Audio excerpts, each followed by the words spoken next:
Eu quero convidá-los para vocês abrirem as Escrituras, abrirem a Bíblia Sagrada no texto de Gênesis, capítulo de número 22.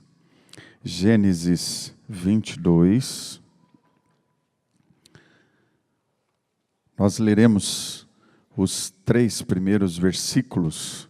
Nós trabalharemos o texto todo que fala sobre o teste divino na vida de Abraão, mas a gente só lerá aqui no início esses 3 primeiros versículos, tá bom? Vamos lá, acompanhem aí na tela o pessoal que está com Bíblia, o pessoal que está com iPhone, ou então se você quiser ver aí na tela. Depois dessas coisas, pôs Deus a Abraão à prova e lhe disse: Abraão. Este lhe respondeu: eis-me aqui. Acrescentou Deus: toma teu filho, teu único filho Isaque, a quem amas, e vai-te à terra de Moriá e oferece-o ali em holocausto sobre um dos montes que eu te mostrarei. Levantou-se, pois, Abraão de madrugada e, tendo preparado o seu jumento, tomou consigo 2 dos seus servos e a Isaque, seu filho, rachou lenha para o holocausto e foi para o lugar que Deus lhe havia indicado. Falemos mais uma vez com o Senhor. Deus, obrigado por esta noite, obrigado pelo teu povo que se acha aqui reunido. Obrigado pelo presente que tu nos dás de podermos ouvir a tua voz. Então, Espírito, fala mais uma vez com a gente. Toca-nos através da tua palavra, que é preciosa, que é profunda para o coração da gente. Edifica-nos o coração através dessa história tão impactante que envolve o teu servo Abraão e Isaque, seu filho. Fala conosco, Senhor. Oramos agradecidos em nome de Jesus. Amém. Amém. Você está vendo aí essa imagem? É o sacrifício de Isaque, pintado por um autor, uma figura belíssima. Depois você pode pesquisar na internet. Olha aí, ó, Caravaggio, e você pode ver os detalhes. Eu quero que você preste atenção nessa figura do garoto caído, e a ideia é do anjo pegando nas mãos de Abraão. Ele está com a faca para oferecer o seu garoto em sacrifício. Você tem do lado a figura da ovelha, que retrata no texto a provisão divina. Interessante. Quando você fala sobre uma palavra que vem de um termo no latim, affectus, que significa afeição, esse sentimento do coração. E affectus significa a maturidade que nós temos espiritualmente falando, ou seja, o estágio que se segue a contrição, a rendição. Affectus tem a ver com o nosso coração. Affectus é o desejo que vem de lá de dentro do nosso coração, o desejo que vem do interior, que brota lá de dentro para respondermos ao Criador. Affectus é você sentir com Deus.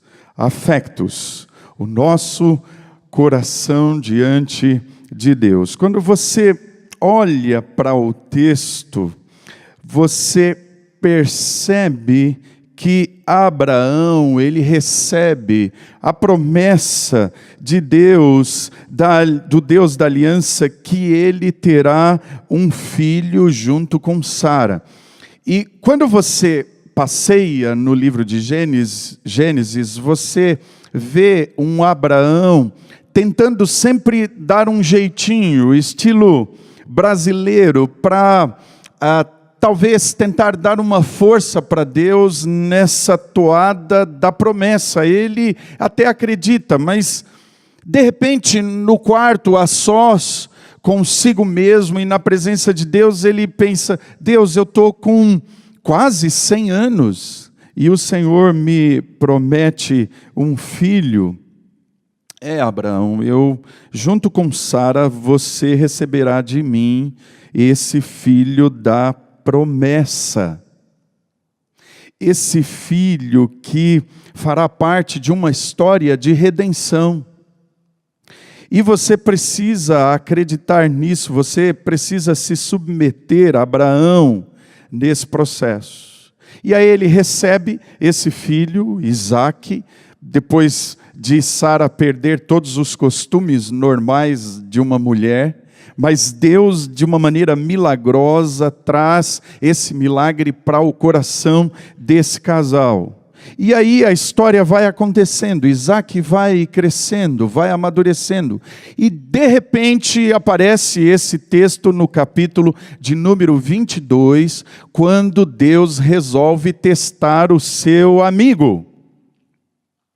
Resolve testar esse Abraão, que é chamado no capítulo 12 de o pai da fé, o pai das multidões, esse cara que anda com Deus.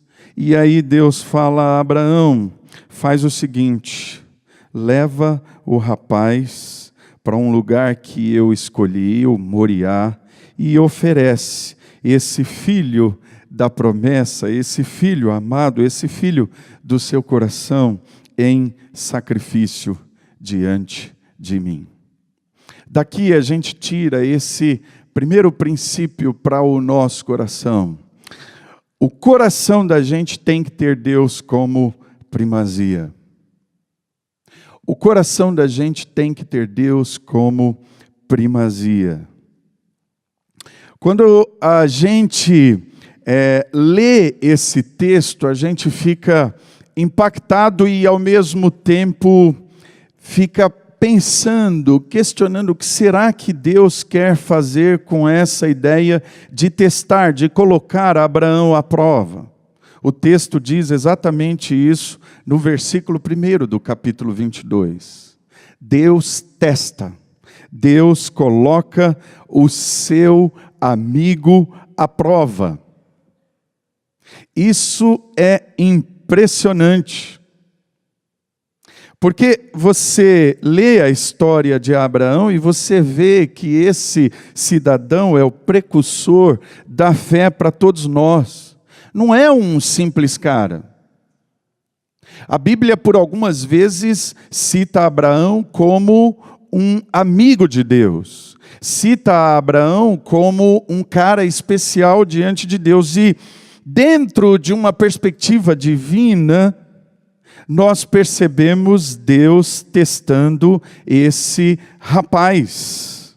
E na sua jornada de fé, abriu então uma trilha que todos nós seguimos. Esse cara da fé, esse cara que é um referencial para nós. E Gênesis, ele relata a história de um homem que é chamado de amigo de Deus. Esse é o paradigma de um amigo de Deus, é alguém que conversa com Deus, é alguém que dialoga com Deus, é alguém que tem intimidade com Deus. E a grande realidade é que nós só nos abrimos no meio das nossas fraquezas com alguém que realmente nos conhece profundamente. As nossas crises, elas revelam nossa necessidade de ter sempre Deus como nosso amigo. E Abraão não é um cara simples, ele tem realmente Deus como seu amigo. Mas dentro de um projeto divino, Deus prova, Deus testa o seu amigo, o seu servo Abraão. Deus tira esse rapaz de Ur dos Caldeus e o manda habitar em tendas. E Deus promete então essa descendência, como nós já falamos. E depois que vem Ismael, lá com Agar, ele teve que esperar mais 13 anos para ver a promessa da parte de Deus. Por quê? porque Abraão não teria mais condições físicas, humanas, para gerar um filho, pois estaria com a idade de 100 anos, e é exatamente no limite de Abraão que Deus vem e opera milagrosamente na sua vida. E agora Abraão está com o menino Isaque. Isaque está diante desse cidadão que é o paradigma de amigo com Deus, amigo de Deus. E agora Isaque, que é esse presente divino, passa então a ter a primazia no coração desse amigo de Deus. Isaque agora é prioridade no coração de Abraão. Isaque ocupa um espaço muito especial. Abraão recebeu de Deus Isaque na sua vida e agora ele tem uma crise dentro de si mesmo. Porque o afeto do seu coração passou a ser, essa promessa que Deus enviou passou a ser o Isaque. Isaque agora é o centro do coração de Abraão e pronto, Isaque meio que virou o ídolo do seu coração. Deixa eu perguntar para vocês hoje à noite.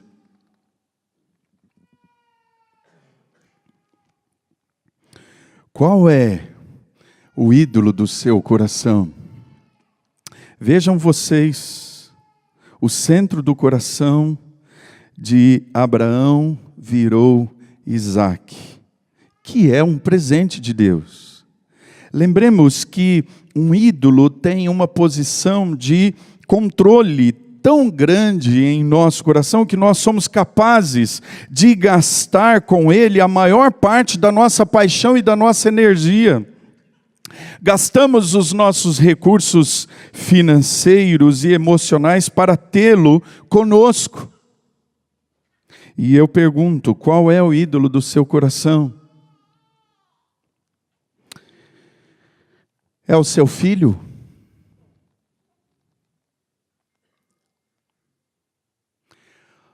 Ontem a gente passou por um momento de pequena ansiedade, porque nós temos uma única filha, Isabela, e aí vê-la indo para um centro cirúrgico e receber uma anestesia geral, você fica às vezes sem chão. E eu já tinha preparado essa reflexão, e aí eu fico me perguntando, será a minha filha o meu ídolo? Será a minha esposa? Será o respeito diante dos meus amigos? Será a minha capacidade de empreender na minha empresa? Será o meu próprio raciocínio? Será o meu reconhecimento como pessoa? Será a minha faculdade, o meu MBA, o meu doutorado, a minha formação que eu tanto prezo? Será a minha competência? Será a minha beleza? Será o ministério que eu tenho numa comunidade? Qual é o seu ídolo? Qual é o ídolo do seu coração? Notem que muitas coisas podem se tornar o centro ou o ídolo do nosso coração nessa toada da vida. Qualquer ídolo é quando nós dizermos ou dissermos, se tivermos isso, sentiremos que nossa vida tem um sentido. Os ídolos, eles capturam nossa imaginação e podemos percebê-los prestando atenção nos momentos em que sonhamos acordados com eles. Cuidado com aquilo que é a prioridade no seu coração. Muitas coisas podem se tornar o centro do seu coração. E olhem, nós não estamos falando de uma pessoa qualquer, nós estamos falando desse grande pai da fé, Abraão, antes de vir Isaac, Deus era o centro, a primazia do seu coração. Ele vivia totalmente em função de Deus, ele respirava Deus. Mas agora Isaac passou a ser o centro, os afetos do seu coração, os sentimentos do seu coração, tudo gira em torno de Isaac. E é exatamente nesse processo todo que Deus testa o coração do seu amigo. Testa a vida de Abraão e ele usa o monte Moriá para mudança de foco. É mais ou menos assim, Isaac não será mais o foco, Abraão. Essa subida que eu levo você espiritualmente para Moriá, é para você rever o seu foco, é para você perceber que eu sou maior do que Isaac, embora eu tenha prometido essa aliança, que em Isaac eu continuarei a sua descendência, e todos os meus projetos se darão através dessa descendência, o projeto de redenção do meu povo através de Isaac. Mas você precisa saber, e você nesse teste precisa entender, que eu sou a sua prioridade. E Abraão, nesse processo todo, ele aprende a ter de novo Deus como primazia. Gente, Deus é a primazia na nossa história de vida, no nosso dia a dia, em tudo que fizermos. Interessante, eu quero só mencionar essas 3 palavras que Deus usa para mexer lá dentro com o coração de Abraão. Toma o teu filho. Mas o teu que eu te dei, essa promessa que eu te dei. Toma o teu único filho. Interessante, parece doideira essa palavra, ele já tinha Ismael. Mas esse único é o da promessa, é o filho com quem ele tem, com Sara. Porque é de Sara que vem essa promessa acerca da descendência, da redenção do seu povo. E aí Deus mexe lá dentro. Teu filho, teu único filho, e a quem tu amas, em quem tem esse prazer, essa satisfação como pai aos 100 anos. Toma o teu filho, o teu único filho, a quem amas, e oferece em sacrifício diante de mim. Abra mão de você, abra mão dos seus sonhos, abra mão dos seus desejos. Abra mão do seu ego, Abraão, em favor de mim, para você me ter como centro de tudo. Então toma cuidado na sua vida, na sua história. Tudo que vier e tomar o lugar como fonte da sua vida, isso passa a ser o seu afectos. Isso passa a tomar conta da sua afeição, da minha afeição. Se Deus não é o primeiro em nosso coração, tem outros que serão. E aí não funciona, não tem jeito. Aí nós precisamos ser levados para o Moriá divino, para mudarmos o foco, para voltarmos a tê-lo como a nossa primazia. Então entrega tudo. Entrega todas as suas coisas, todos os seus sonhos, todos os seus projetos, toda a dinâmica da sua vida para o Senhor. Entrega o seu filho.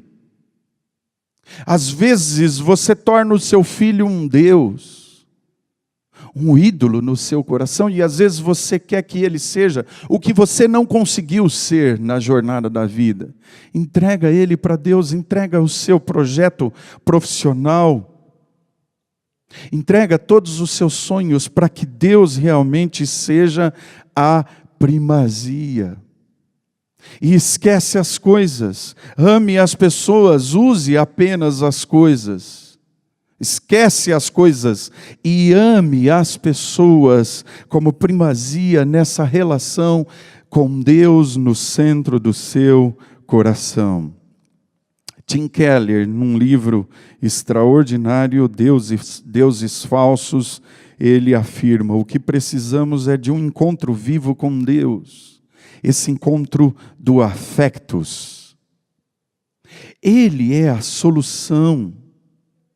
A solução não é amar menos as coisas boas, mas amar mais a melhor o eterno Deus. O eterno acima de tudo.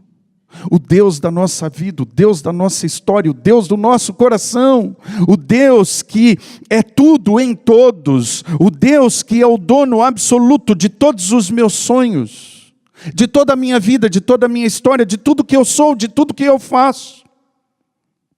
Deus como primazia da nossa história. E bem rapidinho, a segunda lição que nós vemos nesse texto: Deus supre tudo no nosso coração. Se você perceber, você tem aí o anjo bradando com a voz no versículo 11 e diz: Abraão, Abraão, e ele responde diante de Deus: sim, Senhor.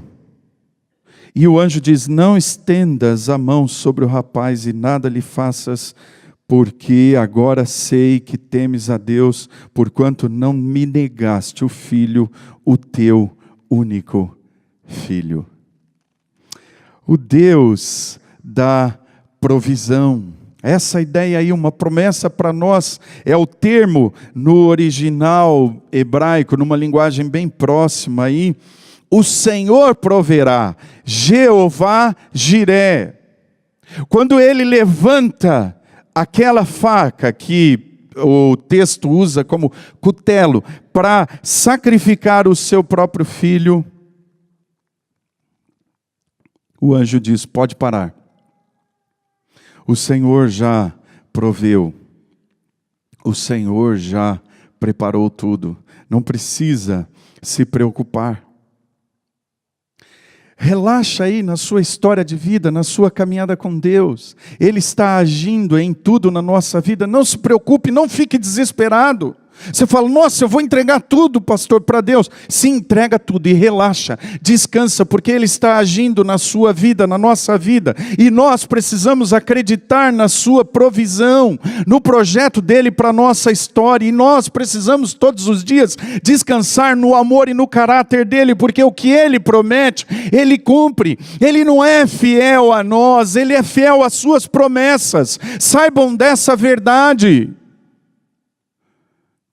Ele é fiel, Ele cumpre todas as suas promessas. Então Ele brada: pode parar, Abraão.